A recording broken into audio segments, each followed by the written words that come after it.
à tous dans cette toute première vidéo YouTube. Je suis vraiment super heureuse du coup de vous retrouver dans cette toute première vidéo YouTube et j'espère sincèrement que ça vous plaira aussi. J'ai déjà plein d'idées pour la suite de vidéos qui peuvent arriver, etc. Et en même temps je suis hyper contente parce que voilà, ça pourra être des contenus un peu plus longs que ceux que vous avez l'habitude de voir sur TikTok où je vais vraiment pouvoir beaucoup plus expliquer, beaucoup plus prendre le temps, etc. etc. Voilà. Pour ceux qui ne me connaissent pas, je me présente vraiment brièvement, je m'appelle Drago, vous m'avez peut-être déjà vu sur TikTok ou sur d'autres plateformes, voilà. Et aujourd'hui, pour cette première vidéo, comme promis, je vous fais une revue sur le Divine Muse Oracle. Il m'a été du coup très gentiment envoyé par Arcana Sacra et du coup je vous remercie encore énormément. J'ai mis du temps avant de sortir cette vidéo parce que je voulais vraiment avoir le temps de bien travailler avec, de bien le comprendre, de bien le prendre en main, etc. Donc là ça doit faire un mois environ que je travaille avec tous les jours, tout simplement. Et du coup je voulais vous dire un petit peu ma revue, ce que moi j'en pensais, etc. etc. Donc du coup vous avez l'oracle qui se présente comme ceci et vous avez le livre qui va avec tout simplement, donc c'est un beau bébé. Personnellement du coup donc j'utilise les deux en même temps, c'est-à-dire que je viens d'utiliser le livre au lieu du petit livret, ce que je préfère parce que dedans c'est écrit beaucoup plus gros, vous avez des très belles illustrations, vous avez aussi des pages de notes. Donc ça c'est hyper sympa pour justement si vous avez des cartes, bah en fait ça symbolise autre chose pour vous, vous pouvez venir le rajouter. Ça je l'avais déjà vu aussi dans l'oracle des messagers d'Égypte et j'avais trouvé ça vraiment génialissime. La créatrice de ce deck c'est Marie Bento, elle est professeure de yoga mais elle est aussi voyante de formation. Elle a déjà créé du coup d'autres oracles, d'autres tarots, etc. Je crois que non, c'était que des oracles. Mais dans tous les cas, voilà, c'est quelqu'un qui maîtrise son sujet et on le ressent à travers cet oracle. Pourquoi est-ce que je dis que ça se ressent à travers cet oracle? C'est tout simplement parce que dedans il y a des cartes, c'est vrai qu'on retrouve très rarement dans des jeux, dans classiques en fait tout simplement. Et des fois en tant que nous praticiens, ça peut vraiment nous aider, nous mettre un petit coup de pouce, un petit coup de plus, etc. Donc vraiment celui-ci je l'adore. Franchement je vous le dis déjà, c'est un très bon jeu que j'ai adoré parcourir alors que je ne pensais absolument pas qu'il allait me plaire au premier abord. Donc pour le boitage, comme d'habitude chez Arcana Sacra, vous avez des boitages qui sont durs, ce qui est très bien si vous les baladez partout à droite à gauche comme moi. Je peux vous dire que pour l'instant, tous ceux chez Arcana Sacra n'ont jamais bougé. Quand vous l'ouvrez, bien sûr, vous avez du coup une petite illustration comme toujours et vous avez le petit manuel donc à emporter avec vous. Il est assez complet aussi, vous avez tout qui est très bien résumé dedans et ce que j'ai apprécié, c'est que vous avez quand même des magnifiques illustrations malgré que ce soit un petit livret, parce que souvent ça passe à la trappe et là pas du tout. Et vous avez, ça c'est un truc que j'aime beaucoup aussi, les mots-clés qui sont directement mis. Donc voilà, très bon point bonus pour le livret. Ensuite pour les cartes, elles se présentent comme ceci. Donc comme d'habitude, en très bonne matière, il n'y a pas à dire, ça c'est des trucs qui ne bougent pas, même si vous les battez régulièrement, etc. Au niveau pareil, du coup du dos, il se présente comme ceci, il est assez simple, j'aime beaucoup. Et du coup maintenant on va rentrer dans le vif du sujet, les cartes. Du coup ce deck est composé d'environ d'une cinquantaine de cartes et j'ai beaucoup aimé parce qu'elles sont très diversifiées. Au niveau des cartes, au niveau de leur présentation, vous avez du coup un système, on va dire, collage. Et c'est vraiment une des choses que j'ai beaucoup aimé parce qu'en fait, ça vient vraiment mêler plusieurs choses en même temps.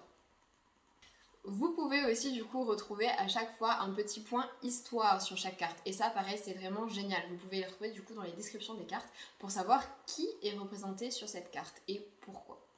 Ce deck, j'aime beaucoup aussi l'utiliser au niveau pour tirer ma carte du matin par exemple, tout simplement parce que je sais pas, je le trouve très inspirant et notamment du coup avec les différentes muses qu'il y a dedans.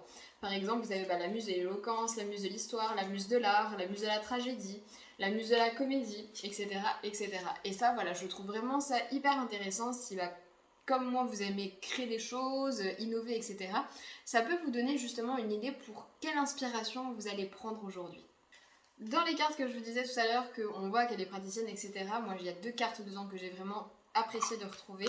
C'est la carte des ancêtres, vous savez que voilà, je travaille énormément avec mes ancêtres, pour moi c'est une base fondamentale de ma pratique. Donc vous avez la carte des ancêtres dedans et vous avez aussi une carte inconnue. Et cette carte-là, je suis tellement heureuse de la retrouver dedans, vraiment. La carte inconnue, voilà, on part vraiment sur on sait pas, parce que c'est possible aussi voilà, de ne pas savoir, que juste soit la chose ne s'est pas encore créée, soit ça ne s'est on ne sait pas. Et du coup, je suis hyper contente de retrouver cette carte là dedans. Comme je vous ai dit tout à l'heure, moi, voilà, mes ancêtres, c'est vraiment la base de ma pratique, etc. Et du coup, forcément, je l'ai essayé avec eux pour pouvoir un petit peu communiquer. Et j'ai été agréablement surprise. Il est clair, il est net et il passe super bien pour la communication avec les ancêtres. Pour revenir rapidement au livre du coup, donc comme je vous ai dit c'est un très beau bébé, hein, je sais plus combien de pages il fait, il y en a 302, donc voilà c'est un bon bébé. Le papier c'est du papier glacé, donc ça pareil, ça rend tout de suite les choses beaucoup plus jolies, enfin, les illustrations sont vraiment magnifiques et ça permet de voir encore plus en détail en fait tout simplement la carte. Même si vous y revenez plus tard, voilà, que vous venez sur un tirage que vous avez fait, au moins vous avez juste à chercher et vous avez tout directement dans le livre. Au niveau de comment c'est classé, j'aime bien parce que du coup, voilà, même s'il n'y a pas de numérotation au niveau des cartes des oracles, vous avez quand même tout qui est rangé par ordre alphabétique et par section du coup. Donc vous avez des premières cartes, hop, les cartes, et ensuite vous avez les muses, les animaux dans l'alchimie, et la bibliographie, etc. etc. Avant, vous avez aussi du coup un point pour venir comprendre comment est-ce que vous allez venir tirer votre deck, comment utiliser ce deck, etc. Donc vous avez, ça va vraiment tout vous expliquer, les sens d'ombre, le sens des cartes, les mots, etc. Je crois que vous avez aussi voilà, des propositions de tirage.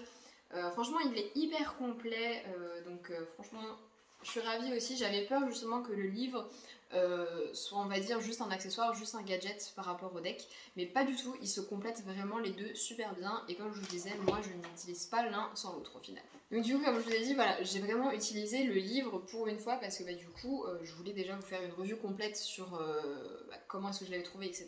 et le fond du truc. Mais c'est vrai que voilà, j'avais peur vraiment qu'il fasse gadget, mais au final pas du tout. Il se complète super bien. C'est vrai que certaines illustrations peuvent être assez compliquées à interpréter. Donc du coup, voilà, avec le livre, vous êtes sûr que vous êtes tranquille et que vous aurez tout ce qu'il vous faut. J'espère du coup que cette revue n'aura pas été trop longue et que vous l'aurez appréciée. N'hésitez pas aussi à me dire si vous avez vous aussi testé le Divid Muse Oracle. J'attends énormément vos retours avec impatience.